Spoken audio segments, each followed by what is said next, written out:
Donc, on est arrivé à avoir de l'information qui nous a donnée par le patient. Nous, on a récolté également notre information. Il reste d'en faire une analyse pour être capable de déterminer la priorité des soins et les soins donc nécessaires au meilleur établissement de notre patient. Donc, une fois que le patient il est stabilisé, qu'est-ce qu'on fait avec?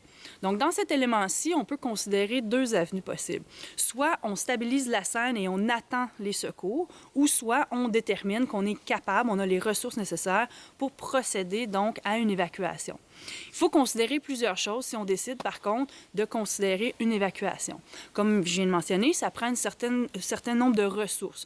Donc, est-ce que j'ai suffisamment de ressources pour procéder à l'évacuation? Ressources humaines, ressources matérielles. Ensuite de ça, on est à quel moment dans la journée?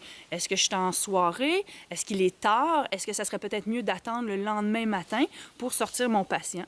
L'autre chose à considérer également, c'est l'énergie du groupe. On se retrouve où au niveau de l'énergie du groupe? Est-ce que les gens sont suffisamment en forme pour déterminer que l'évacuation est la meilleure façon de procéder?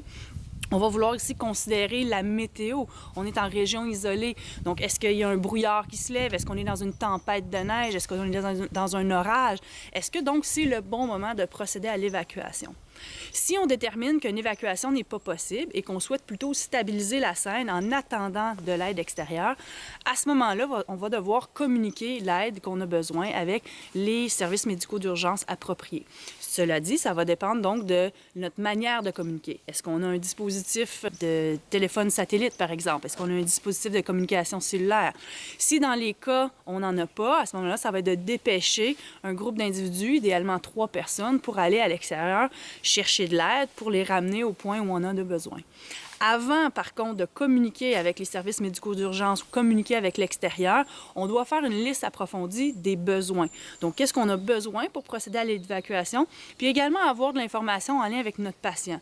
D'où l'importance de consigner sur la note SAUB les informations pertinentes au patient de façon à ce qu'on puisse, à l'aide des SMU, partager un peu la responsabilité, à savoir l'équipement, le matériel, le type de ressources qu'on va avoir besoin pour procéder à une évacuation.